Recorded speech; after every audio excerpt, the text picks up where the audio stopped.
Hello दोस्तों, नमस्कार। मैं प्रतिभा पांडे स्वागत करती हूँ आपके अपने यूट्यूब चैनल स्टोरी जोन प्रतिभा में।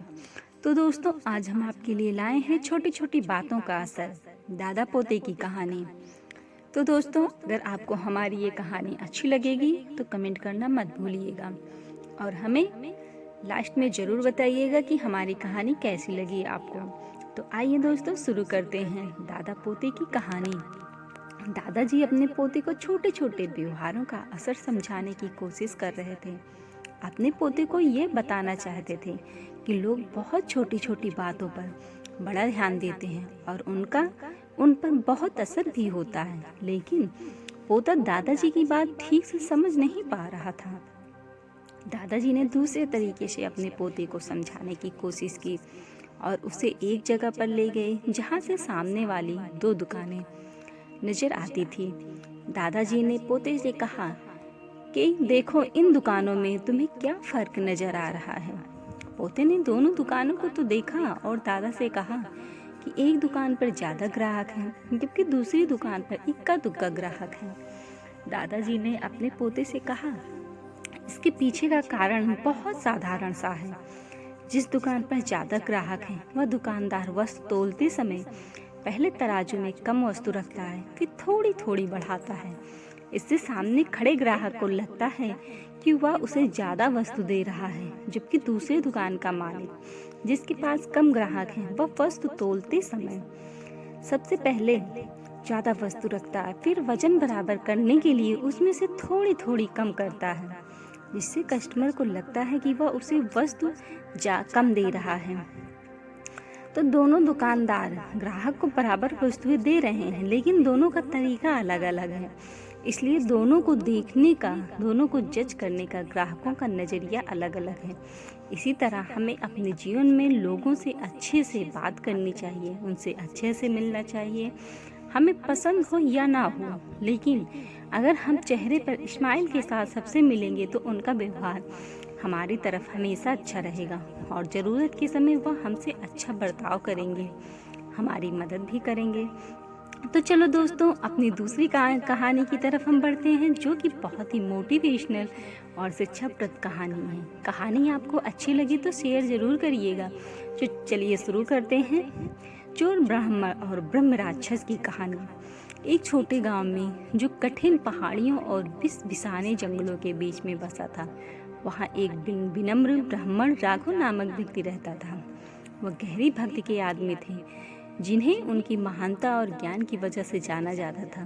गांव के लोग उन्हें बहुत मानते थे और वह उनकी भलाई का विश्वास रखकर उनकी सेवा करते थे। लेकिन किस्मत के अपने तरीके होते हैं और कभी कभी यह पवित्र आत्माओं को अपने सबसे अंधेरे परीक्षणों में ले जाता है। एक दुर्भाग्यपूर्ण रात को एक बदनाम चोर केशव ने अपराधों के लिए उस गांव में प्रवेश किया। उसका लक्ष्य था केवल ब्राह्मण के निवास स्थान पर ही उसे वही रहस्यमय खजाना छुपाने का होने का संकेत मिला था। जैसे जैसे रात बढ़ी, केशव धीरे धीरे राघव के सादे आवाज में की ओर घुसा। ब्राह्मण गहरी ध्यान में था, उनको खतरे का पता तक नहीं था। केशव ने उपायुक्ता से उसकी खोज की, खजाने का पता लगाने की आशा में सब कुछ उलट दिया। अचानक अलौकिक रोशनी कमरे में भर गई, हवा तेज हो गई और केशव को उसकी रीढ़ के ऊपर एक ठंडक का संवेदना हुई।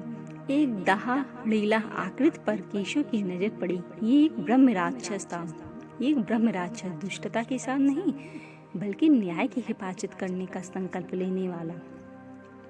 मूर्ख मानो, ब्रह्म राक्षस की आवाज गूंजी, तुम इस पवित्र स्थल की शांति को बाधित करने का साहस करते हो? अब जाओ, ये बुरे परिणामों का सामना करो। डर से प्रेरित केशव ने भागने की कोशिश की, लेकिन ब्रह्म राक्षस की शक्ति बहुत ज्यादा थी। वह फंस गया। ब्राह्मण, जो घटना की आवाजों को महसूस कर रहे थे, कमरे में दौड़ा आए और परिस्थिति को देखा। उन्होंने ब्रह्म राक्षस से विनती की, केशव की जान की। ब्रह्म राक्षस ने उसे बक्सा पर एक शर्त पर की कि उसको अपराध की जिंदगी को छोड़कर धर्म के मार्ग में अपना दिल देना होगा। एक दूसरे मौके की इस प्रार्थना को देखकर केशव ने वादा किया कि उसके तरीकों को सुधारने का प्रयास करेगा। राघव हमेशा दयालु आत्मा ने केशव को अपनी छाया में लिया। समय के साथ केशव बदल गया। उसने ब्राह्मण के शिष्य के रूप में जीवन जिया, करुणा, विनम्रता और भक्ति की दिशा में आगे बढ़ा। सालों बीत गए और एक बार बार आपराधिक चोर एक आशा की किरण बन गया। दयालुता और ज्ञान का प्रसार करता गया। गांव उसका डर नहीं रखता था, बल्कि उसका सम्मान करता था और उसकी प्रशंसा करता था।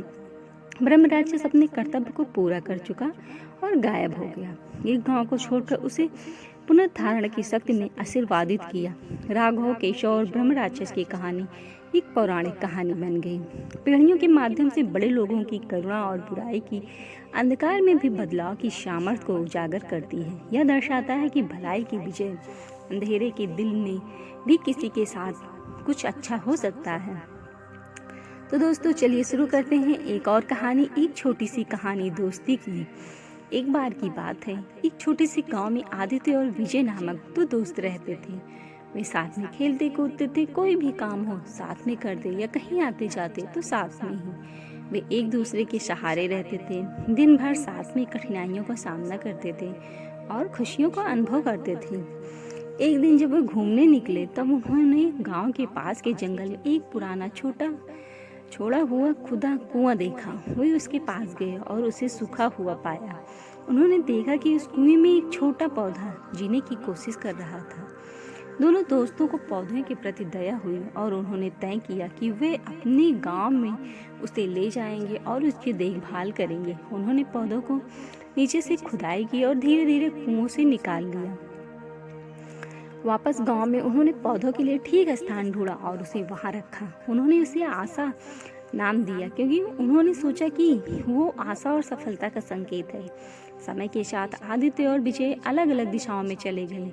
वे अपने अपने काम में व्यस्त हो गए और उनकी दोस्ती में कमी आ गई।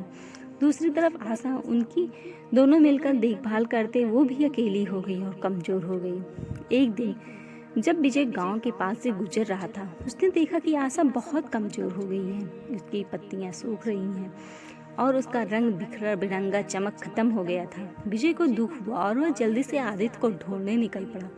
उन्होंने बातचीत की और मिलकर समस्या को हल करने का निर्णय लिया। उन्होंने पौधों को पानी दिया, उसे सुरक्षित स्थान में रखा और उनकी सुरक्षा के लिए सारे उपाय किए। उसे बचाने का भरपूर प्रयास किया।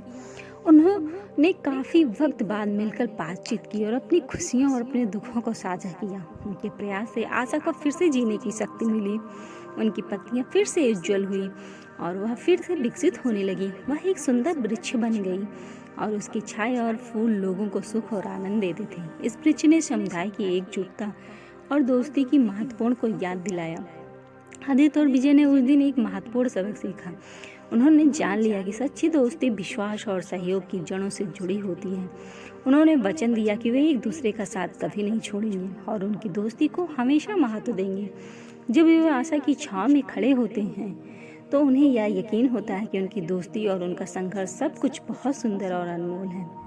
दोस्तों, मैं जानता हूँ छोटी सी दोस्ती की कहानी को पढ़कर आपको अपना वह दोस्त याद आया होगा जिससे आप काफ़ी समय से नहीं मिले, किसी वजह से उसके टच में नहीं रह पा रहे हैं।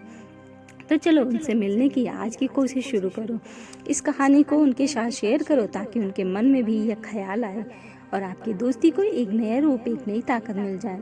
दोस्तों, आपको हमारी यह दोनों कहानी कैसी लगी हमें कमेंट में अवश्य बताइएगा और इन कहानियों को आप शेयर जरूर करिएगा, क्योंकि आपको जानकारी जो मिली है इसका मतलब है कि आप अपनी जानकारी को और लोगों के साथ अवश्य शेयर करेंगे। आपका बहुत बहुत धन्यवाद होगा।